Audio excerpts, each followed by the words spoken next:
बोलिए बृहस्पति देव की जय। बृहस्पतिवार व्रत कथा। प्राचीन काल में भारतवर्ष में एक राजा राज्य करता था। वह बड़ा प्रतापी और दानी था। वह नित्य मंदिर में दर्शन करने जाता था। ब्राह्मण एवं गुरु की सेवा किया करता था। उसके दरवाजे से कोई भी निराश होकर नहीं लौटता था। वह गरीबों की सहायता करता था। परंतु यह सब बातें उसकी रानी को अच्छी नहीं लगती थी। वो व्रत न करती, न किसी देवता को एक पैसा दान में देती तथा राजा को भी ऐसा करने को मना किया करती थी। एक समय की बात है, राजा शिकार खेलने वन को गए हुए थे। घर पर रानी और रानी की दासी थी। उस समय गुरु बृहस्पति देव एक साधु का रूप धारण कर राजा के दरवाजे पर भिक्षा मांगने गए तथा भिक्षा मांगी तो रानी कहने लगी, हे साधु महाराज, मैं इस दान पुण्य से तंग आ गई हूँ। मेरे से तो घर का कार्य समाप्त नहीं होता, इसलिए तो मेरे पति बहुत ही घर का कार्य समाप्त नहीं होता तो ये सब धन नष्ट हो जाए तथा मैं आराम से रह सकूं। साधु बोले, हे देवी, तुम बड़ी विचित्र हो। संतान और धन से कोई नहीं दुखी होता, इसको सभी चाहते हैं। पापी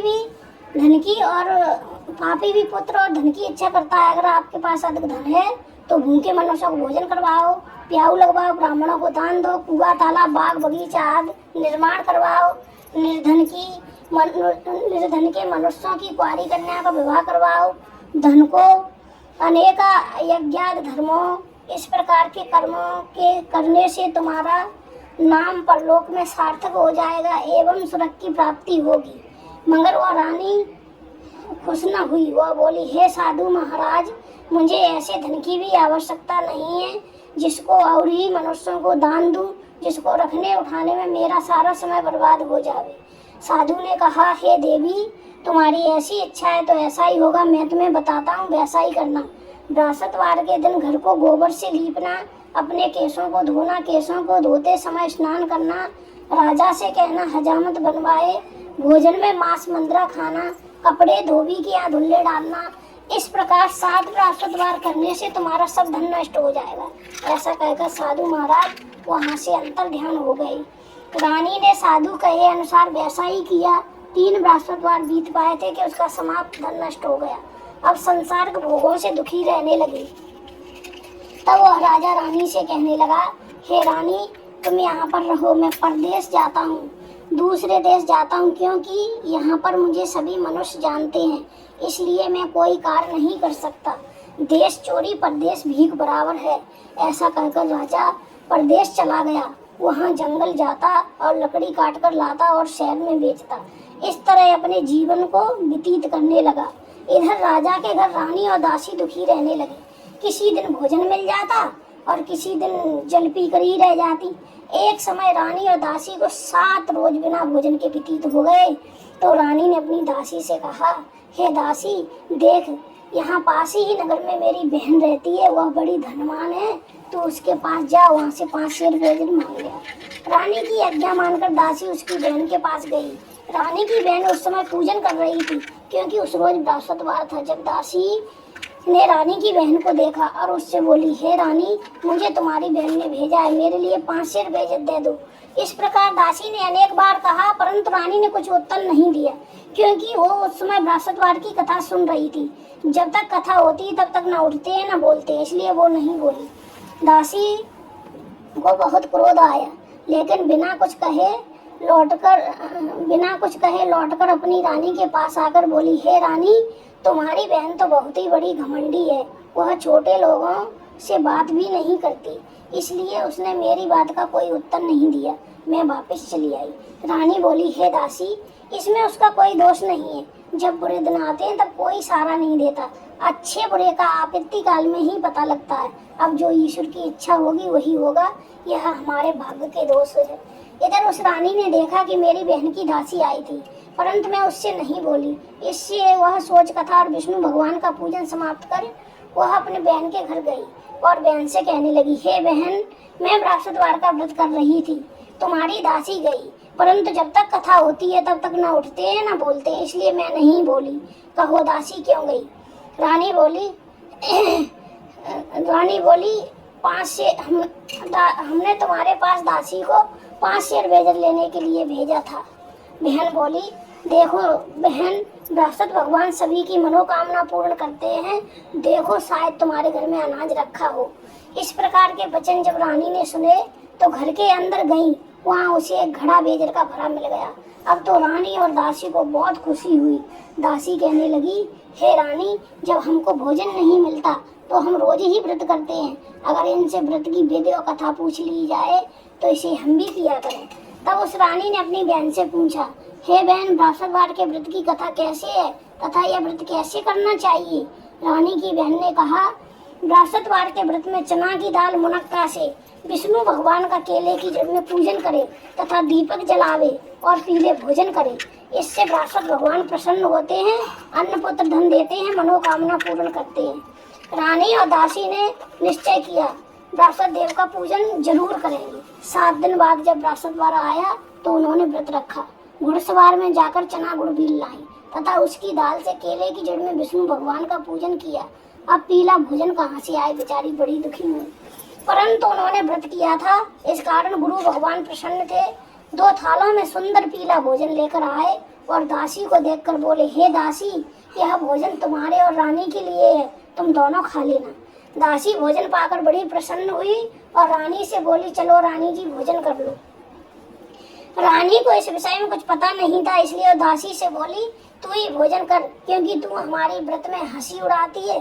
दासी बोली, नहीं, एक महात्मा हम और तुम दोनों को 2 थालों में भोजन दे गया है, इसलिए हम और तुम दोनों साथ साथ भोजन करेंगे।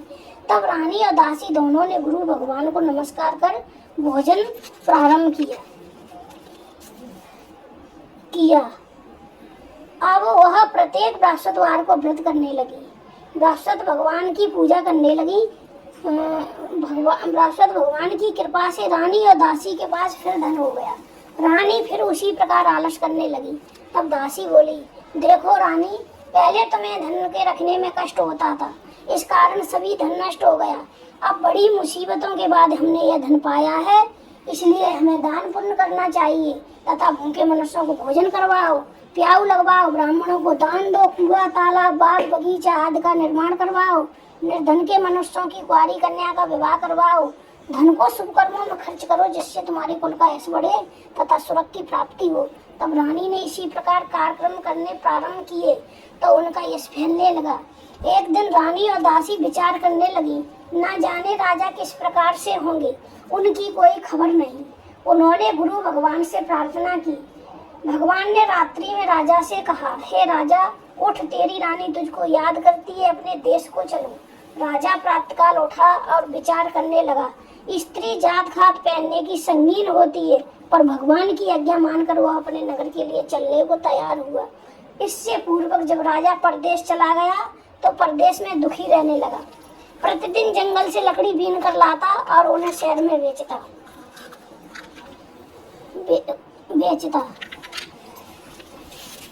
इससे पूर्वक राजा परदेश में दुखी रहने लगा, प्रतिदिन जंगल से लकड़ी बीन कर लाता और बेचता। एक दिन भगवान साधु के रूप में प्रकट हुए और बोले, हे लकड़हारे, तुम इस सुनसान जंगल में किस चिंता में बैठे हो, मुझको बतलाओ। यह सुन राजा के नेत्रों में जल भर आया। साधु को वंदना कर बोला, हे प्रभु, आप सब कुछ जानने वाले हो। इतना कहकर साधु को अपनी संपूर्ण कहानी बतला दी। महात्मा दयालु होते हैं। उससे बोले, हे लकड़हारे, तुम्हारी स्त्री ने बृहस्पति देव का अपमान किया था, इस कारण तुम्हारी यह दशा हुई है। अब तुम किसी प्रकार की चिंता मत करो, भगवान तुम्हें पहले से अधिक धनवान करेगा। देखो, तुम्हारी स्त्री ने गुरुवार का व्रत प्रारंभ कर दिया है और तुम मेरा कहा मानकर बृहस्पतिवार को व्रत करके चना गुड़ लाकर बृहस्पतिवार का व्रत करो और कथा कहो और सुनो, भगवान तुम्हारी सभी मनोकामनाओं को पूर्ण करेगा। साधु को प्रसन्न देखकर राजा बोला, हे प्रभु, मुझे लकड़ी बेचकर इतना पैसा नहीं मिलता जिससे मैं भोजन करने के उपरांत कुछ बचा सकूं। मैंने रात्रि में अपनी रानी को व्याकुल देखा है, मेरे पास कुछ भी नहीं जिससे मैं उसकी खबर तो मंगा सकूं। फिर मैं कौन सी कहानी कहूँ, मुझको कुछ भी मालूम नहीं है। साधु ने कहा, हे राजन, तुम किसी प्रकार की चिंता मत करो, रोजाना की तरह लकड़ियां लेकर शहर को जाओ, तुम्हें रोजाना से दुगना धन प्राप्त होगा, जिससे तुम भली प्रकार भोजन भी कर लोगे तथा बृहस्पति देव की पूजा का सामान आ जाएगा। और बृहस्पति देव की कहानी निम्न प्रकार से है। प्राचीन काल में एक ब्राह्मण रहता था। बहुत निर्धन था, उसके कोई संतान नहीं थी। उसकी स्त्री बहुत मलिनता के साथ रहती थी, स्नान न करती, ना किसी देवता का पूजन करती। प्रातःकाल उठते ही श्रितम प्रथम भोजन करती, बाद में कोई अन्य काम करती थी। इससे ब्राह्मण देवता बड़े दुखी थे, बेचारे बहुत कुछ करते किंतु उसका कोई परिणाम नहीं निकलता। भगवान की कृपा से ब्राह्मण की स्त्री के एक कन्या रूपी रतन पैदा हुआ। वह कन्या अपने पिता के उधर बड़ी होने लगी। वह बालिका प्रातः स्नान करके विष्णु भगवान का जप करती थी और बृहस्पतिवार का पूजन करती थी। पूजन पाठ को समाप्त कर स्कूल जाती तो अपनी मुट्ठी में जौ भर ले जाती और पाठशाला के मार्ग में डालती जाती। लौटते समय इन जौ को बीन कर ले आती थी, जो सोने के हो जाते थे। एक दिन वह बालिका सूप में सोने के जौ को फटक कर साफ कर रही थी। उस समय उसके पिता ने देख लिया और कहा, हे बेटी, सोने के जौ को फटकने के लिए सोने का सूप होना चाहिए। दूसरे दिन गुरुवार था।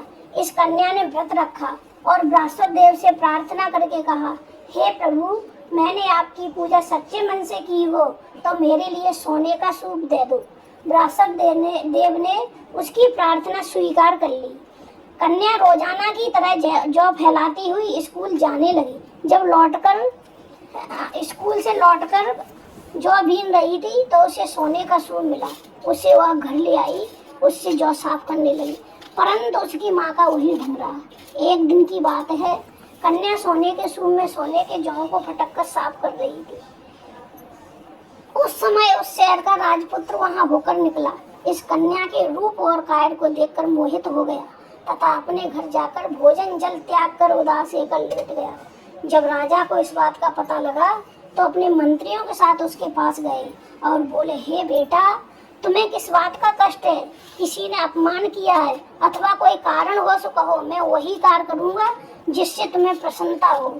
राजकुमार ने अपने पिता की बातें सुनी तो वह बोला, मुझे आपकी कृपा से किसी बात का दुख नहीं है, ना मेरा किसी ने अपमान किया है, परंतु मैं उस लड़की के साथ विवाह करना चाहता हूँ जो सोने के सूप में सोने के जौ को फटक कर साफ कर रही थी।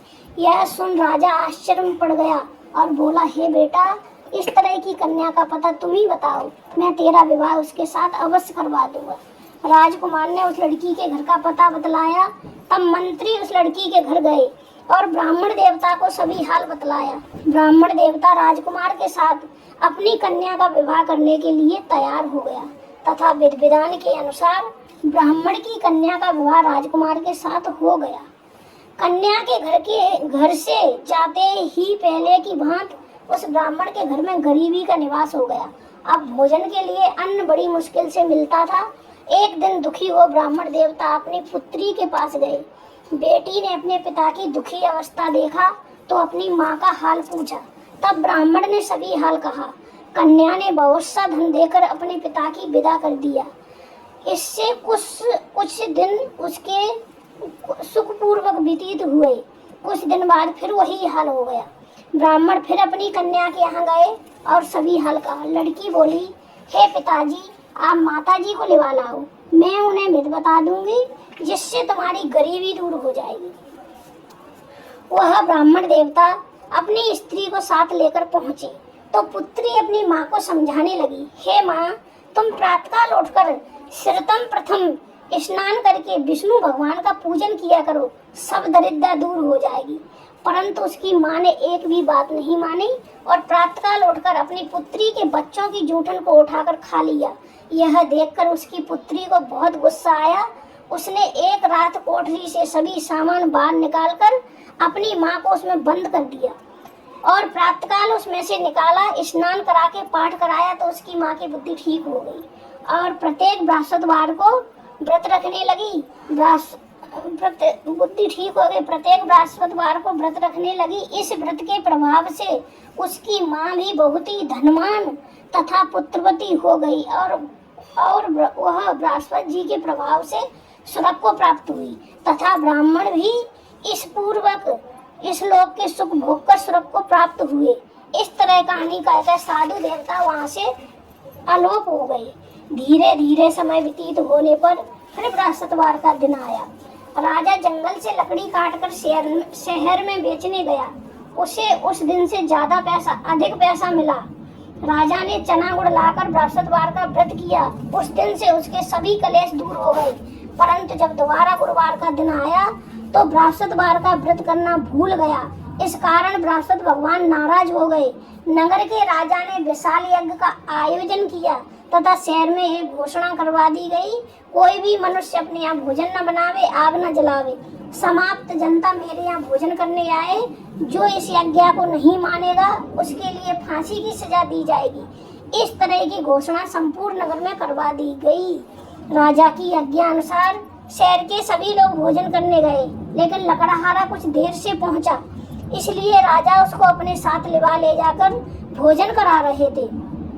रानी की दृष्टि उस कुटी पर पड़ी जिस पर उसका हार लटका हुआ था।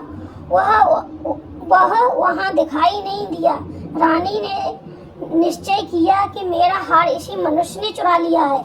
उसी समय पुलिस को बुलवाकर राजा जेल खाने में डलवा दिया। जब राजा जेल खाने में पड़ गया तो विचार करने लगा, न जाने कौन से पूर्व जन्म के कर्म से मेरे लिए दुख प्राप्त हुआ है, और उसी साधु की याद करने लगा जो जंगल में मिला था। उसी समय तत्काल बृहस्पति देव साधु के रूप में प्रकट हो गए और उसकी दशा को देखकर कहने लगे, अरे मूर्ख, तूने बृहस्पति देवता की कथा नहीं कही, इसी कारण तेरे को दुख प्राप्त हुआ है। अब चिंता मत कर, बृहस्पतिवार के दिन जेल खाने के दरवाजे पर रुपए पड़े मिलेंगे, उनसे तुम बृहस्पति देव का पूजन करना, तेरे सभी कष्ट दूर हो जाएंगे। बृहस्पतिवार के रोज उसे रुपए पड़े मिले। राजा ने कथा कही। उसी रात्रि को बृहस्पति देव ने उस नगर के राजा से सपने में कहा, हे राजा, तुमने जिस आदमी को जेल खाने में बंद कर दिया है वह निर्दोष है, वह राजा है, उसे छोड़ देना। रानी का हार उसी खुटी पर लटका हुआ है। अगर तूने ऐसा नहीं किया तो मैं तेरे राज्य को नष्ट कर दूंगा। इस तरह रात्रि के सपन को देखकर राजा प्रातःकाल उठा और खुटी पर हार देखकर लकड़हारे को बुलाकर क्षमा मांगी। राजा के योग्य सुंदर वस्त्र भूषण देकर विदा कर दिया। साधु की आज्ञा अनुसार राजा अपने नगर के लिए चल दिया। राजा नगर के निकट पहुंचा तो उसे बड़ा ही आश्चर्य हुआ। नगर में पहले से अधिक बाग, तालाब, कुएं, धर्मशाला, मंदिर बन गए हैं। राजा ने पूछा, ये किसका बाग और धर्मशाला है? तब नगर के लोग कहने लगे, यह सब रानी और बांदी के हैं। तो राजा को आश्चर्य हुआ और गुस्सा भी आया। जब रानी ने एक खबर सुनी कि राजा आ रहे हैं तो उसने अपनी दासी से कहा, हे दासी, देख राजा हमको कितनी बुरी हालत में छोड़ गए, कहीं हमारी ऐसी हालत देखकर लौट न जाएं, इसलिए तू दरवाजे पर खड़ी हो जा। आज्ञा अनुसार दासी दरवाजे पर खड़ी हो गई। राजा आए तो उन्हें लिवा लाई। तब राजा ने क्रोध करके अपनी तलवार निकाली और पूछने लगे, ये सब तुम्हें कैसे प्राप्त हुआ है? तब उन्होंने कहा, हमें ये सब धन बृहस्पति देव के व्रत के प्रभाव से प्राप्त हुआ है। राजा ने निश्चय किया कि 7 रोज बाद सभी बृहस्पति देव का पूजन करते हैं, परंतु मैं रोजाना दिन में 3 बार कहानी कहा करूंगा और रोज व्रत किया करूंगा। अब हर समय राजा के दुपट्टे में चना की दाल बंधी रहती, वह दिन में 3 बार कहानी कहता। एक रोज राजा ने विचार किया, चलो अपनी बहन के यहाँ हो आए। इस तरह राजा घोड़े पर सवार होकर अपनी बहन के यहाँ निकला। आगे मार्ग में देखा कुछ आदमी मुर्दे को लिए जा रहे हैं। उन्हें रोककर राजा कहने लगा, अरे भैया, मेरी बृहस्पतिवार की कहानी सुन लो। वे बोले, हमारा आदमी मर गया है, इसको अपनी कथा की पड़ी है। परंतु कुछ आदमी बोले, अच्छा कहो, हम तुम्हारी कथा सुनने को तैयार हैं। राजा ने दाल निकाली और कथा कहने लगा। जब कथा आधी हुई तो मुर्दा हिलने लगा। जब कथा समाप्त हो गई तो राम राम कहकर खड़ा हो गया। आगे मार्ग में उसे एक किसान खेत में हल चलाता मिला। राजा ने उसे देखा और उससे कहा, अरे भैया, मेरी बृहस्पतिवार की कहानी सुन लो। किसान बोला, जब तक मैं तेरी कथा सुनूंगा तब तक 4 रैया जोत न लूंगा, जा अपनी कथा किसी और को सुनाना। राजा आगे चलने लगा।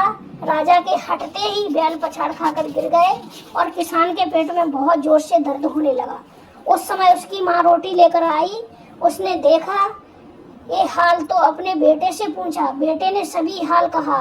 बुढ़िया दौड़ी दौड़ी उस घुड़सवार के पास गई और उससे बोली, मैं तुम्हारी कथा सुनने को तैयार हूँ, तू अपनी कथा मेरे खेत पर चढ़कर कहना। राजा ने बुढ़िया के खेत पर जाकर कथा कही, जिसके सुनते ही वह बैल खड़े हुए तथा किसान के पेट का दर्द बंद हो गया।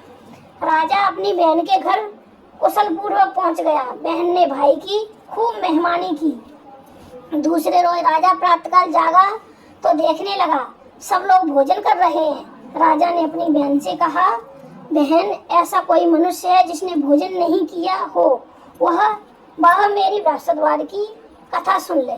बहन बोली, हे भैया, यह देश ऐसा ही है, पहले यहाँ भोजन करते हैं, बाद में अन्य काम करते हैं। अगर कोई पड़ोस में हो तो मैं देख आऊं। वह ऐसा कहकर चली गई, परंतु उसे कोई व्यक्ति नहीं मिला जिसने भोजन नहीं किया हो। अंत में वह एक कुमार के घर गई जिसका लड़का बीमार था। उसे मालूम हुआ उनके यहाँ 3 रोज से किसी ने भोजन नहीं किया है। रानी ने अपने भाई की कथा सुनने के लिए कुमार से कहा। वह कथा सुनने को तैयार हो गया। राजा ने जाकर बृहस्पतिवार की कथा कही, जिसको सुनकर उसका लड़का ठीक हो गया। अब तो राजा की प्रशंसा होने लगी। एक रोज राजा ने अपनी बहन से कहा, हे बहन, तुम तैयार हो जाओ, हम अपने घर जाएंगे। राजा की बहन ने अपनी सास से पूछा। सास बोली, हाँ चली जा, परंतु अपने लड़कों को मत ले जाना, क्योंकि तेरे भाई के कोई और संतान नहीं है। बहन बोली, हे भैया, मैं तो चलूंगी, मगर कोई बालक नहीं चलेगा। राजा बोला, जब कोई बालक नहीं चलेगा तो तुम ही क्या करोगी। बड़े दुखी मन से राजा अपने नगर के लिए लौट आया। राजा ने अपनी रानी से कहा, हम निर्वंशी राजा हैं, हमारा मुख देखने का धर्म नहीं। रानी बोली, हे स्वामी, हे बृहस्पति देव, आपने हमें सब कुछ दिया है तो औलाद अवश्य देंगे। उसी रात को बृहस्पति देव ने राजा से सपन में कहा, हे राजा, उठ, सोच को त्याग दे, तेरी रानी गर्भ से है, 9वें महीने में उसके गर्भ से एक सुंदर पुत्र पैदा होगा। तब राजा बोला, स्त्री बिना भोजन के रह सकती है, बिना कहे नहीं रह सकती। जब मेरी बहन आवे तो उससे कुछ मत कहना। रानी ने सुनकर हाँ कर दिया। जब राजा की बहन ने सुसमाचार सुना तो बहुत खुश हुई तथा अपने भाई के यहाँ बधाई लेकर आई। तभी रानी ने कहा, घोड़ा चढ़ तो नहीं आई, गधा चढ़ी आई। तब राजा की बहन बोली, हे भाभी, मैं ऐसे नहीं कहती तो तुम्हें संतान कैसे मिलती। बृहस्पति भगवान ऐसे ही हैं, जैसे जिसके मन में कामना है उसको सभी को पूर्ण करते हैं। जो श्रद्धा भावना पूर्वक कथा पढ़ता है अथवा दूसरों को सुनाता है, बृहस्पति देव उसकी सभी मनोकामनाएं पूर्ण करते हैं तथा उसकी सदैव रक्षा करते हैं। संसार में जो मनुष्य श्रद्धा भावना से गुरु भगवान का पूजन व्रत सच्चे हृदय से करते हैं तो उनकी सभी मनोकामनाएं पूर्ण होती हैं। जैसे सच्ची भावना से रानी और राजा ने उनकी कथा का गुणगान किया तो बृहस्पति जी ने उनकी सभी इच्छाएं बृहस्पति देव जी ने पूर्ण की। इसलिए सबको कथा सुनने के बाद प्रसाद लेकर जाना चाहिए। हृदय से उनका नमन करते हुए जयकारा बोलना चाहिए। बोल बृहस्पति देव की जय, बोलो विष्णु भगवान की जय। ओम जय बृहस्पति देवा, स्वामी जय बृहस्पति देवा। छिन्ने छिन्ने भोग लगाऊं, नित्य नित्य भोग लगाऊं, कदली फल मेवा। ओम जय बृहस्पति देवा। तुम पूर्ण परमात्मा, तुम अंतर्यामी, स्वामी तुम अंतर्यामी। जगत पिता जगदीश्वर, तुम सबके स्वामी। ओम जय बृहस्पति देवा। चरणामृत निज निर्मल, सब पातक हरता, स्वामी सब पातक हरता। सकल मनोरथ दायक, कृपा करो भरता। ओम जय बृहस्पति देवा। तन मन धन अर्पण कर, जो जन शरण पड़े, स्वामी जो जन शरण पड़े। प्रभु प्रगट तब हो कर, हरि प्रगट तब होकर आकर द्वार खड़े। ओम जय बृहस्पति देवा। दीन दयाल दयानिधे भक्तन हितका स्वामी भक्तन हितकारी। पाप दोष सब हरता भव बंधन। ओम जय बृहस्पति देवा। सकल मनोरथ दायक सब संशय तारो।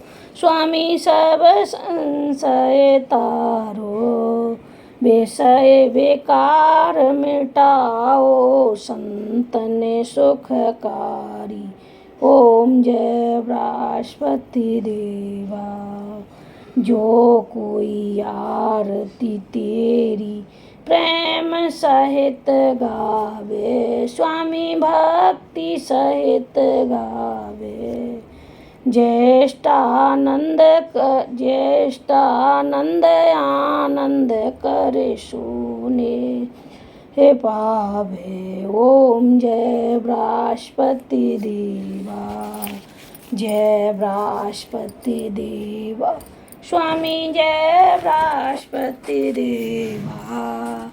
छिने छिने भोग लगाऊं नित्य नित्य भोग लगाऊं कदली फल मेवा। ओम जय बृहस्पति देवा। बोलिए बृहस्पति देव की जय। बोल विष्णु भगवान की जय। बोलो बांके बिहारी सरकार की जय।